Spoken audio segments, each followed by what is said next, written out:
Tyler, I'm really scary. You guys aren't really here to listen to me because you're all way the hell over there. What's that? Come closer, I'm nice. I work for open source. I swear we're friendly. We don't want your money. So if you're here, I hope you're here for this. We're going to talk about gray hats and bug bounties. So the first question is usually, who is this guy? I'm Koenig. I'm the Senior Security Program Manager for the Mozilla Corporation. Most people have no clue who Mozilla is. We're those guys that make Firefox browser. We also happen to make a product called Thunderbird, which is for email. We've got a bunch of websites that do all kinds of things.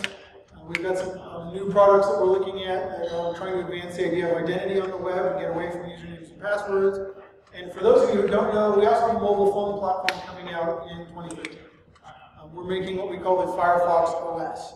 It is a Gecko-based phone that is completely open source. You write apps using HTML and CSS3, and those apps, once sold, if the developer so allows it, will run anywhere on the planet. You can run them on your television if you want to. We're trying to change the idea that you have to be locked into a telephone to experience the web in a way that Apple or Google or BlackBerry or whoever else wants you. I have been in information security and technical security for an incredibly long time. I started my career at Microsoft, working in their security support team, working in their anti-malware division.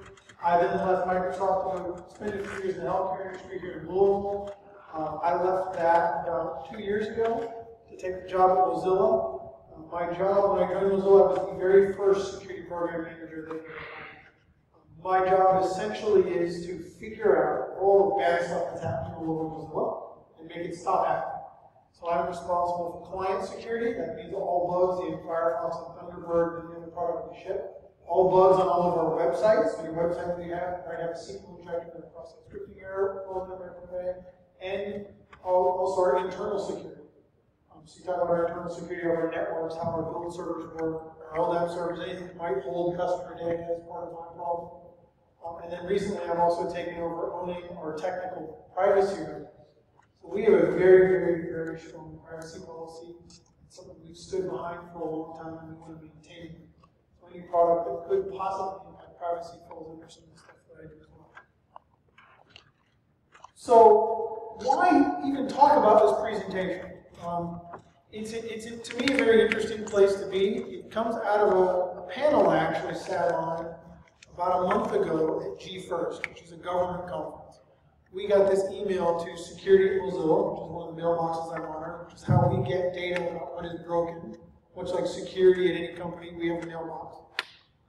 And they said, well, why don't you come and sit on a panel with the FBI, Siemens, you, we had HD Moore on there from I don't know where he is now, to talk about this issue. And we said, sure. And me being living in Kentucky was the easiest guy to go. My team happens to be all over the world. We have one of the guys who monitors our network is in Poland, the other one's in California. Two of the guys that write our fuzzers are in Germany. Two guys that do web app global security are in England. I'm in Kentucky, we got a guy in New York, we got a guy in Canada, we got another guy in Australia.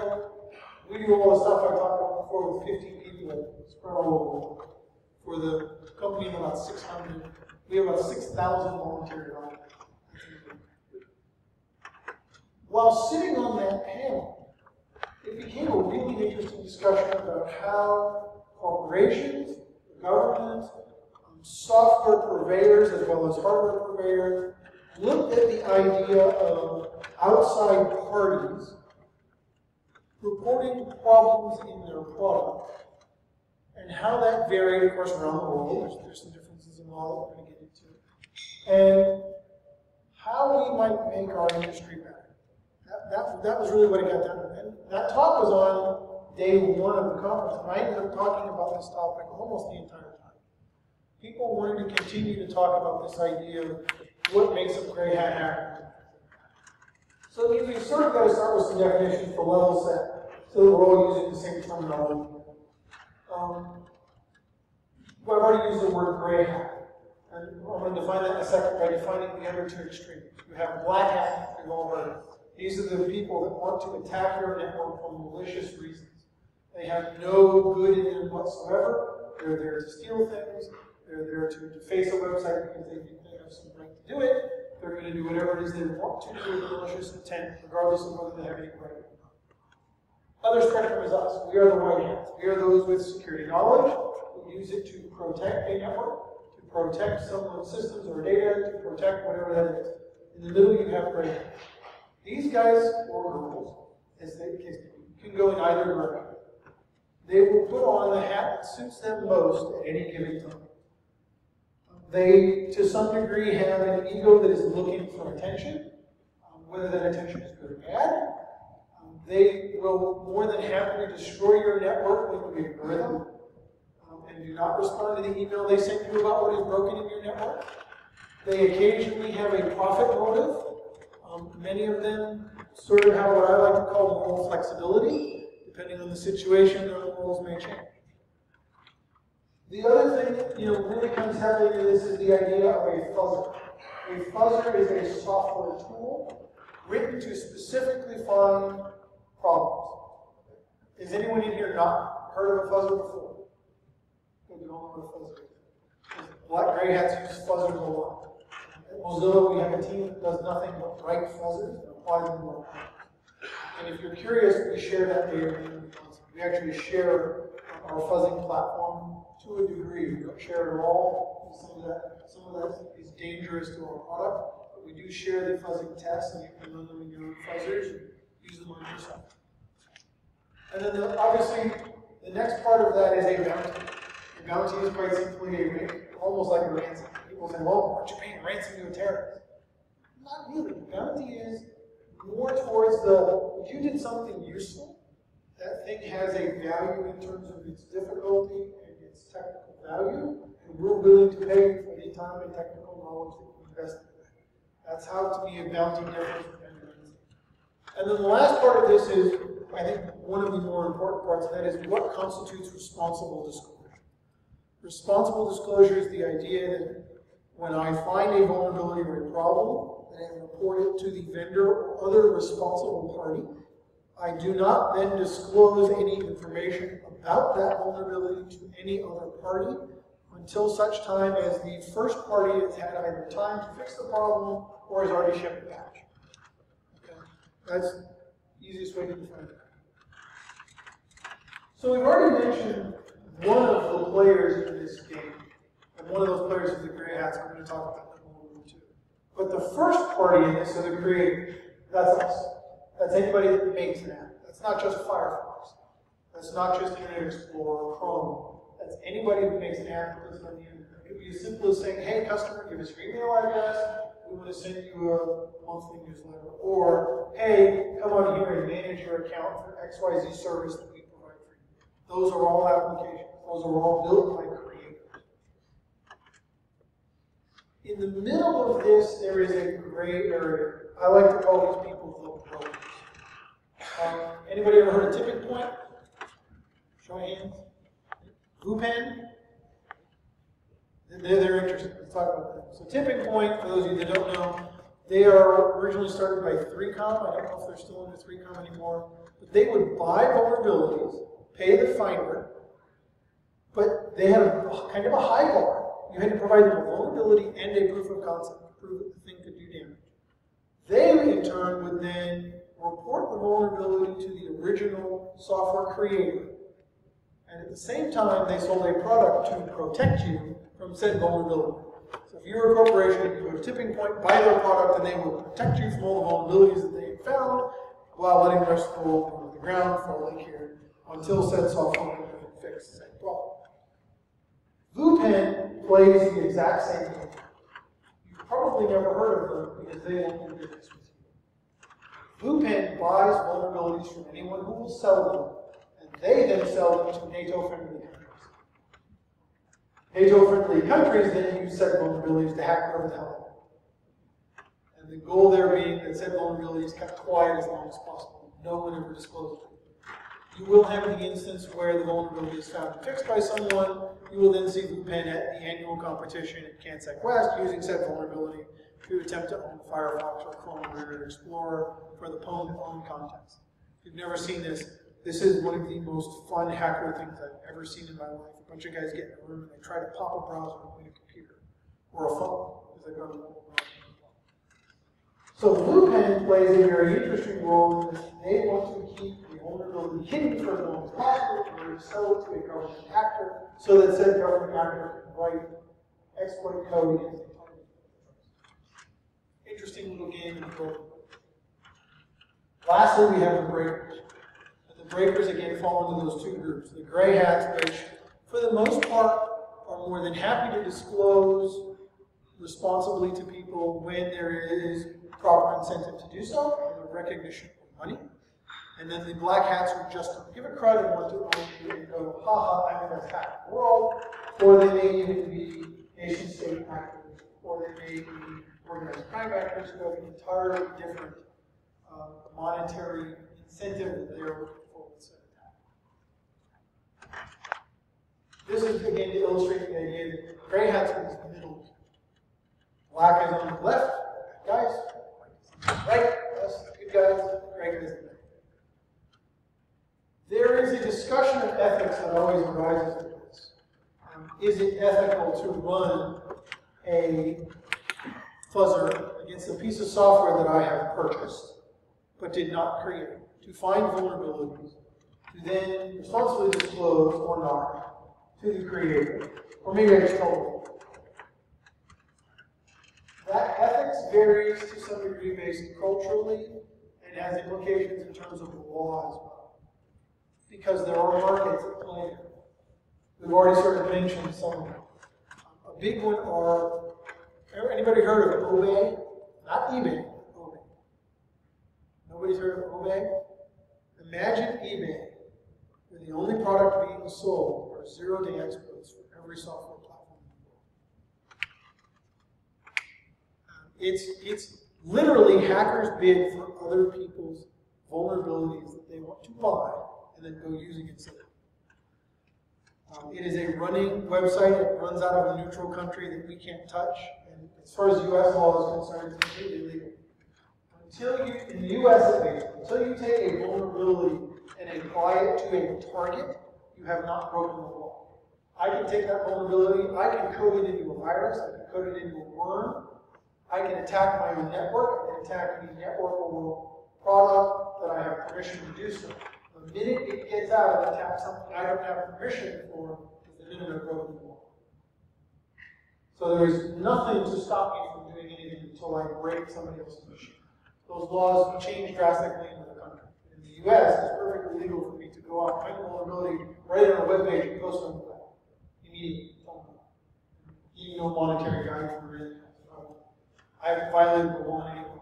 I don't violate the law until that vulnerability is used and I can attack as the target. I do not have permission to do so. Okay? That's an interesting distinction. The other place we tend to see these things sold is literally they trade them. So, people have had their credit cards stolen. I've literally been on boards where a guy will say, I've got 1,000 good social security numbers, I've got 500 good credit cards, and another guy goes, hey, I've got a zero-day attack, and I'll trade both of you what you've got for what I've got, so you can go get more of that. Trade me again. So they trade this information around. It is a commodity market right now. The market is also somewhat played in by companies like Mozilla and Microsoft and Google and some other small players that offer benefits. And that's where we get into what does Mozilla do about this. Mozilla does have an active web bug bounty program and an active bug bounty program. We have one of the oldest bug bounty programs in existence. It started paying for bugs in Firefox, security bugs, because we valued security and we realized even with our best efforts, we were going to miss something. And as long as people were willing to take their efforts and apply it to our work, we were willing to pay them for those efforts. That seemed like a fair trade. We've expanded that over the last year and a half. With that, there are some rules. The rules are, you responsibly disclose to us the rule. If at any time before the vulnerability is fixed and sent out to users, you cannot say a word or we don't pay you. That's rule number one. Rule number two is we only pay for high and critical vulnerabilities. How you determine a higher critical vulnerability is a website that says, hey, it's got to be these kinds of things in these areas that are higher critical for these parts of the product. Same is true of web vulnerabilities, XSS, SQL injection, reflected XSS, those kinds of things. And for websites, we limit the URLs upon which you may try to attack. We will, however, pay out on websites that are not on that list, assuming said attack is sufficiently sophisticated enough to warrant your time and our work in trying to get it fixed. Some of those URLs we don't know. We don't know the software behind it. It's purchased. We've got to go to the other party. So that's part of the rules. And I mentioned the rules so that when we get to the part where I talk about how you might use this, you can think about that. In the last year, in fiscal year 2012, we paid on the order of $250 million. I guarantee you we earned way more than that back in terms of the product. That is the salary of maybe 4 or 5 physical engineers for us. That is paid to a large number of people. You'll be able to see how many very soon. We're working on what we call the Hall of Fame. In the Hall of Fame, we'll be able to see the bug that the person wrote. They already get an attribution when you put out an advisory. Hey, we fixed this thing. It was found by blah, blah, blah. Thank you very much. It was made up by bounty. We're going to go even further than that and show you how many bugs we found with it. Hey, they reported this kind of vulnerability. We found this many parts of the product. We paid them this amount of money. The only thing that makes us different from the other bug bounties is we're a little bit less than Google. We pay about $3,000 for a higher critical, but we also give you a t-shirt. Oddly enough, you talk to the hackers who play this game, they talk about the t-shirt. Never about the money. Oh, you guys are awesome, I got a t-shirt. You guys are awesome, I got a t-shirt. Really? It's the freaking t-shirt? It's interesting how human motivations go that way. Facebook gives you a cool credit card, though. Who? Facebook. They don't care. Honestly, credit cards have a they care more about the t-shirt. Even with No, I'm Facebook's saying credit they give card. you like a credit card that says Facebook something on it. Yeah, there's money on it too. Yeah. Their bounty is still lower than ours. Google's is higher. Google's is 3,000. It's 3137. It's supposed to be elite. Lead speed. It's their little dig. They're thinking of raising their bounties in certain areas. The point is when you consider the amount of free security scanning that we get out of this in effort, it's cheap. $250,000 seems like a lot of money, but if you look at it over time, and even expanding our program, it really didn't go up that way. We're getting a ton of free security work for that amount of money. Behind this are a whole lot of tools. I mentioned our fuzz. We're not sharing the fuzzing engine, we are sharing the fuzzing test, but some of that stuff you can run through Peach, which is an available open source fuzz. You can go out and find bugs if you're smart. We are also producing a tool we're calling Minion right now. Minion's in its early state. It is it's a whole bunch of tools designed to find vulnerabilities that we're going to release open source, just like ZAP. Anyone familiar with ZAP? ZAP stands for Z Attack Proxy. The guy who builds it works for us. We hired him. We actually pay him to write it. That's part of his job, is to continue to maintain it. We think it's such an awesome tool. We use it all the time. If you do any sort of web application security testing, go check out ZAP. It has a fuzzer built into it. It's a really cool tool. So tools back this up for us. Not only for us, but it's a great way for the outside world to tell us how we can make our tools better, that we then change and give back to our developers to make them fix more bugs that we don't pay bounties for. It's a never-ending cycle of growing and strengthening and moving. It's, I think, part of what makes our product as good as it is. Counterbalancing some of this is government. And this is an interesting thing. You have a lot of companies, and this came up during the G1st talk and really spawned more thinking for me about this, that say, I'm Mr. Hacker, and I came in and I said, you've got an XSS vulnerability in URL. And their response is, you better shut up, we're going to send the hell out of you. Or we're sending our lawyers after you. In my opinion, and in the opinion of those of us in this bounty program, that's what the worst thing you could do.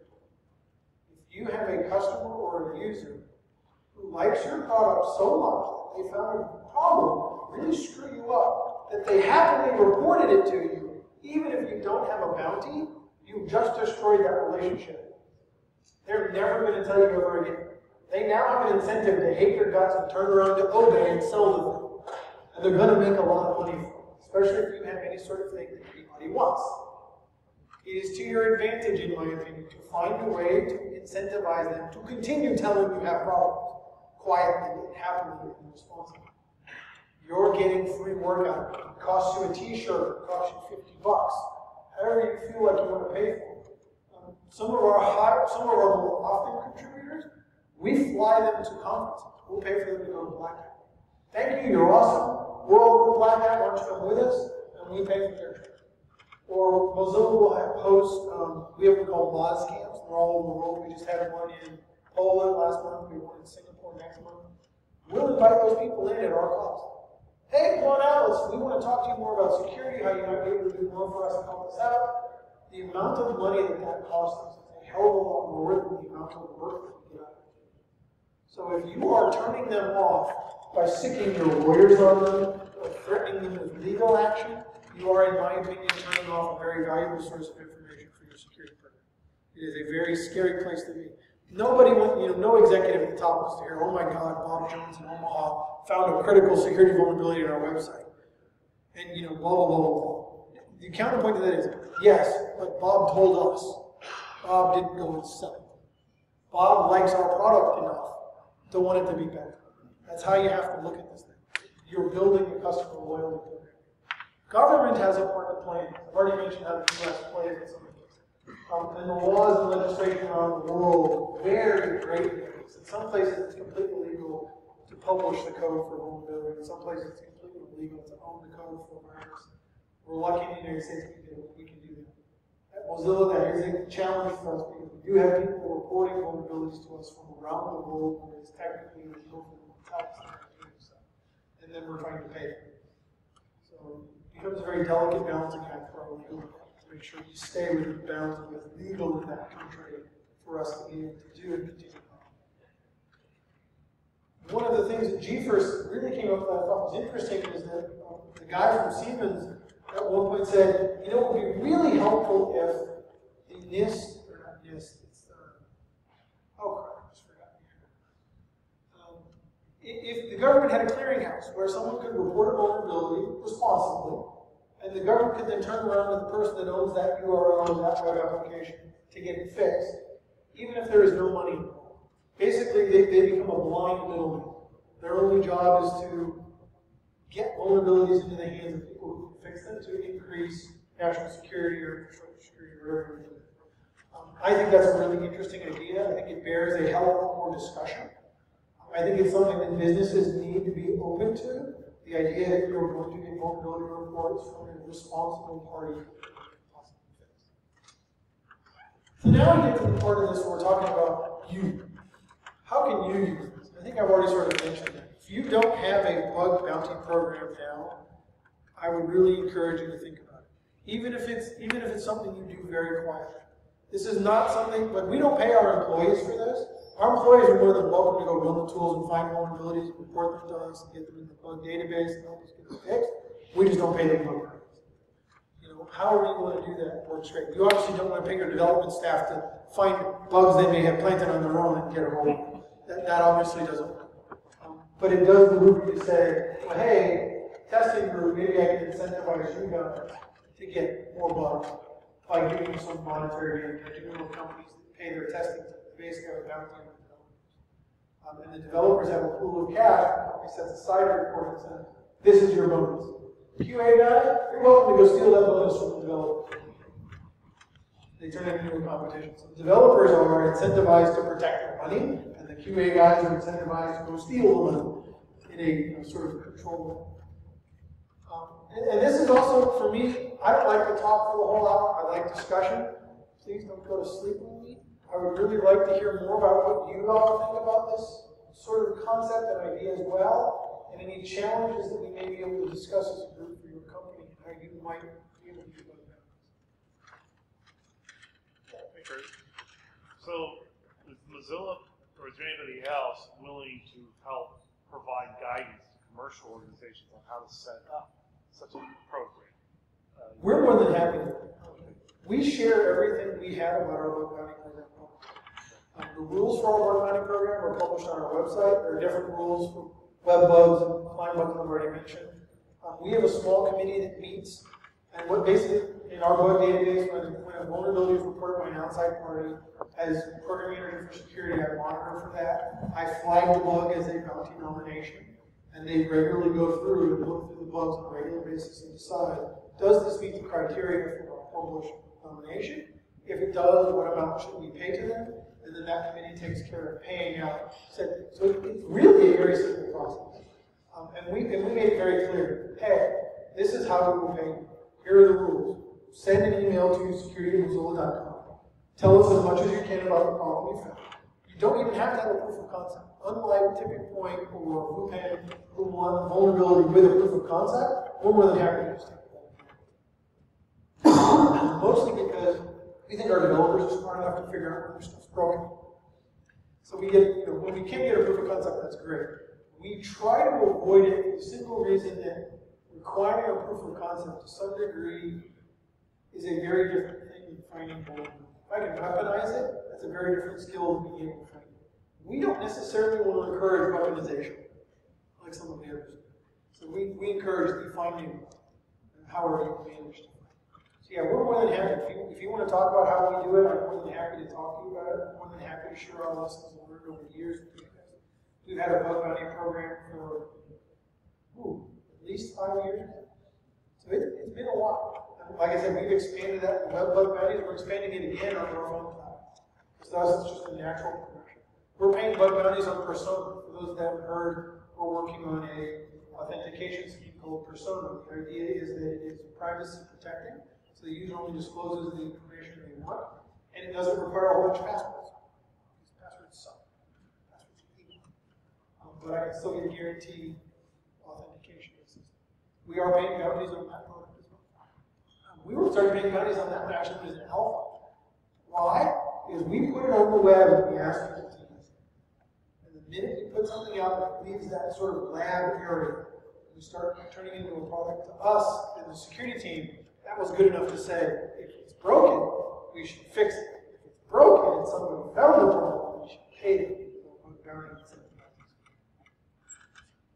So to us, it's very much an outreach program. How do we reach out to our community? Being open source is obviously very different than being a publicly traded company.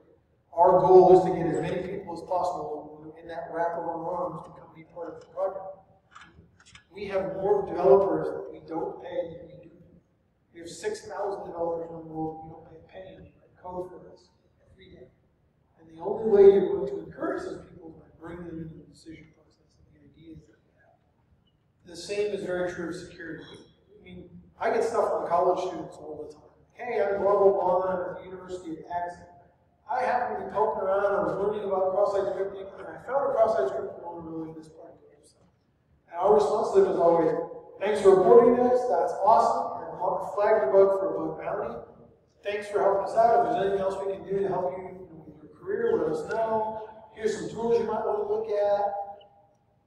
Guys who get into our program as well getting more information. We're getting to the point now, and this is going to scare a lot of people, we're willing to tell security researchers where we don't test. We're literally going to go to them and say, here's our code base. We didn't test anything here. Go break it. We're missing tests in this area. And they'll go do the work for us. And to us, that's cheap. Because by the time they give us all that stuff, now we have a whole plethora of tests. Boop, boop, bing, done. Test framework. It's a way to incentivize people to do work for us in a really cheap way.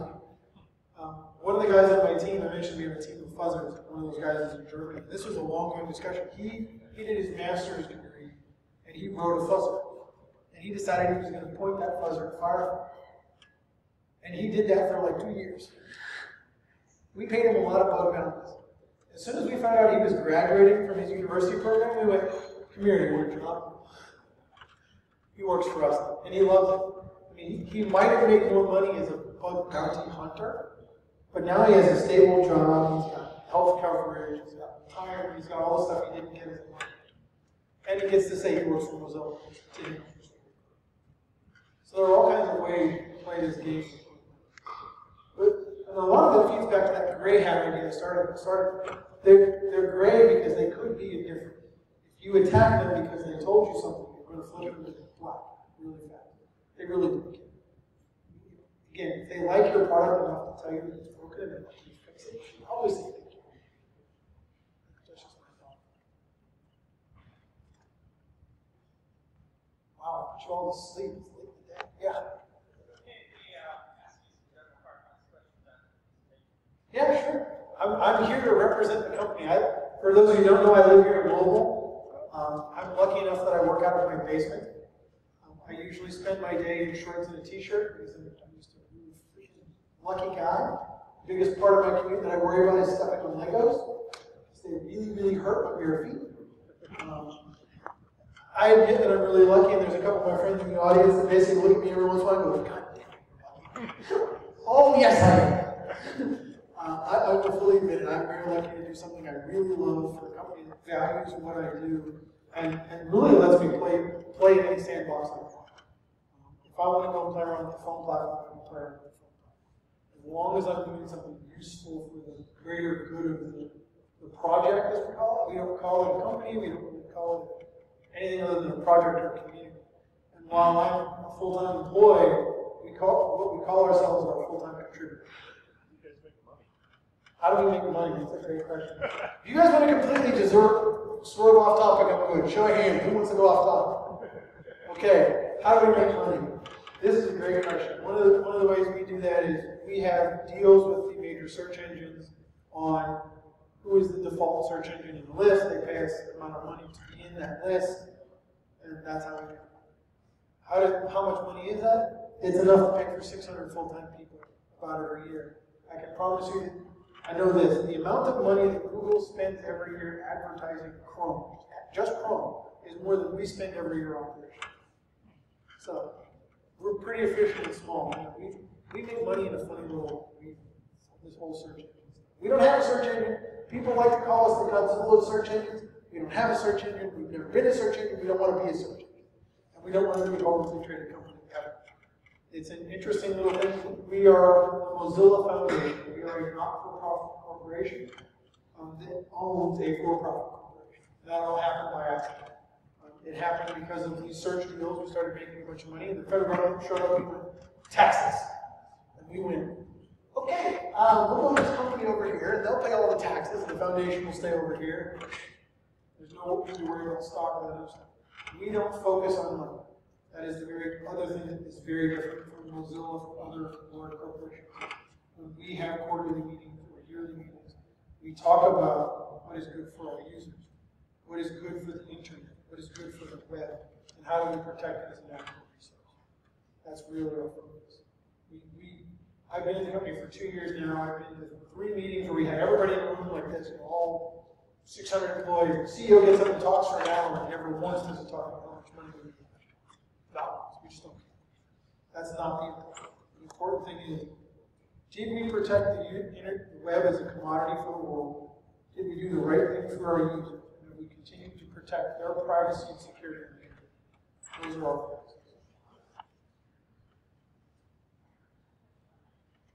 Do you have any suggestions on overcoming internal resistance to fixing the bugs that have been reported? That's a great question. How do you overcome internal resistance to fixing the bugs reported? I got this discussion earlier with someone else today about SDLC program. The core of any program about fixing bugs is culture. What is important to the culture of your company?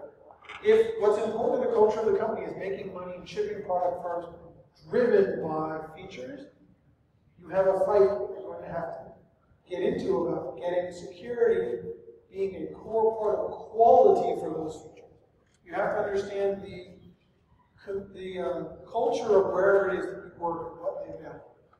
You can't just say, hey, security is important, everyone's going to jump on board with this. We are very lucky at Mozilla that from the ground we valued security.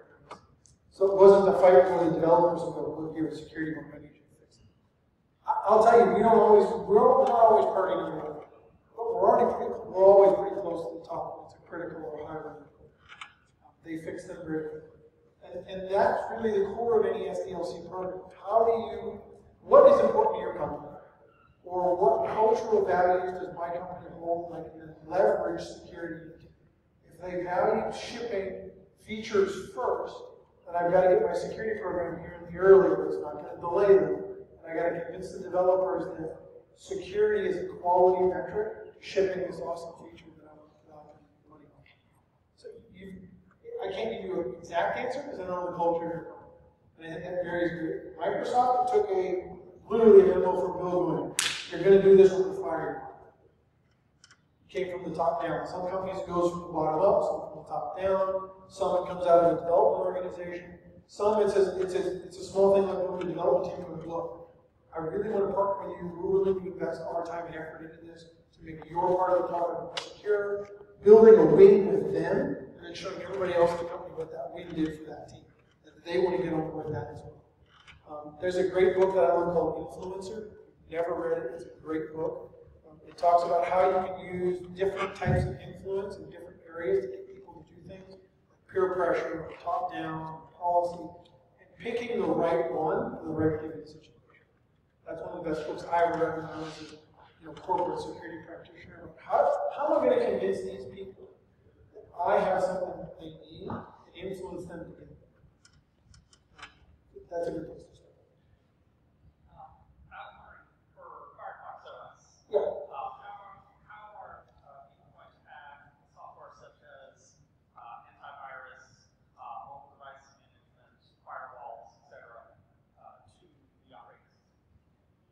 So it's open source, just like Firefox. You want to write it, go ahead.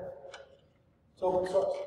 You can pull down the entire source code, modify it any way you like, and go plug it back in. Does that run on top of God, alongside of the Gecko? I am not that into the architecture of Gong and Gecko.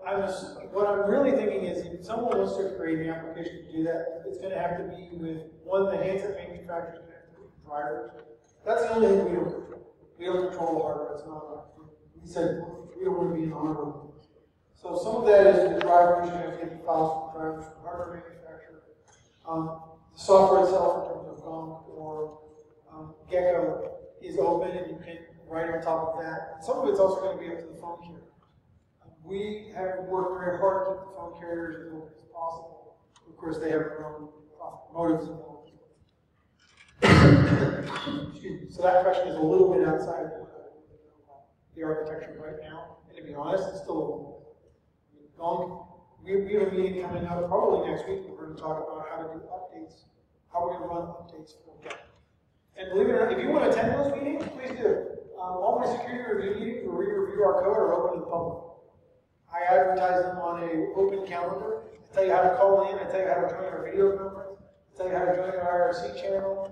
How to get involved. So if you're interested in giving your feedback on what we're doing, or you want to learn more about it, we do only open. So when we hold a security review for a part of any of our products, it's public. You can come and see it, participate in it, be there, or you can read the notes after, because all the notes are published to our wiki. The only thing we don't do in the public are, like I said, those security bugs that we are still working on that could really hurt you. We fix them, put on advisory, and patch it regarding it, and then we open the book for the world to see, including the code we use to patch it. It's a very different ballgame from corporate. Yeah. Sure. As far as I know, the browser in Firefox OS is actually a HTML5 application that works on top of that. Yep. Is that application eventually going to evolve into the interface for desktop Firefox? The web APIs are all cross-platform. It doesn't matter.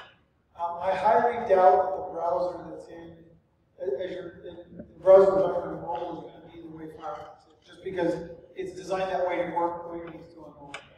There will be code bits that go back and forth. All the web APIs are able to go back and forth. That's part of what WebRTC is. We've gone way far afield, so I hope you guys are enjoying this as much as we do. We evolved from web bug bounties and talk. Any other questions? Anybody think they might want to try to have a bounty program where they work? It's too scary. It's interesting, and we do it with Google too.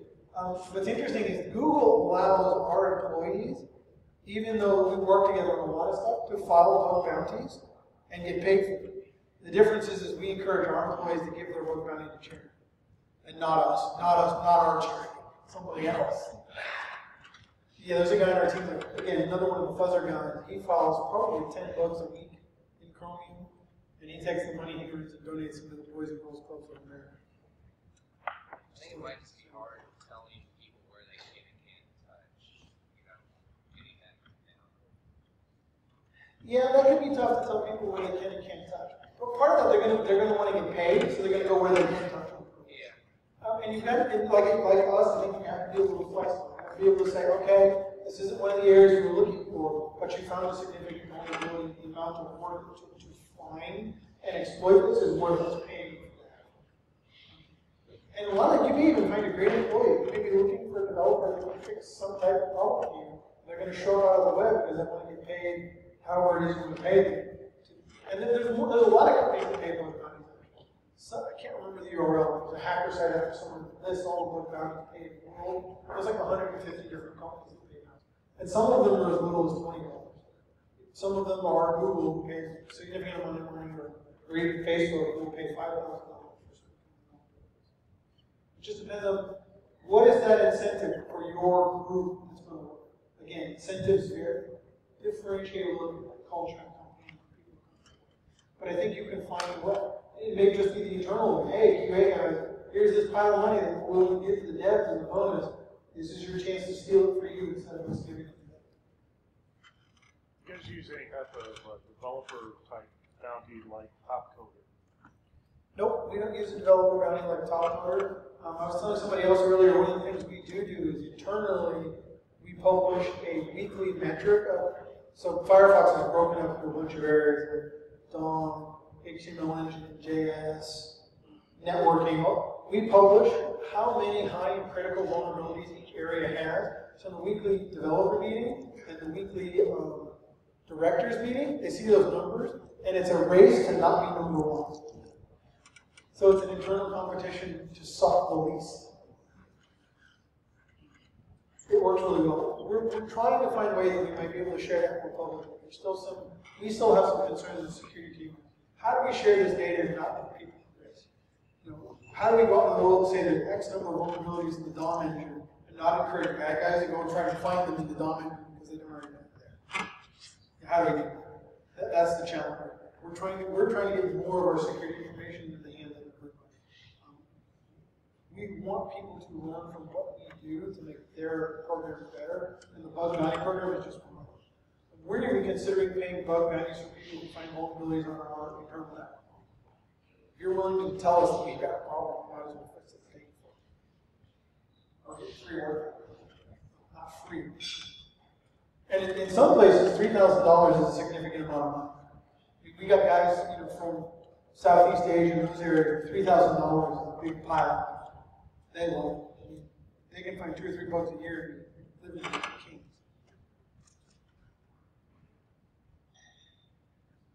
If there's nothing else, I'll just say thank you.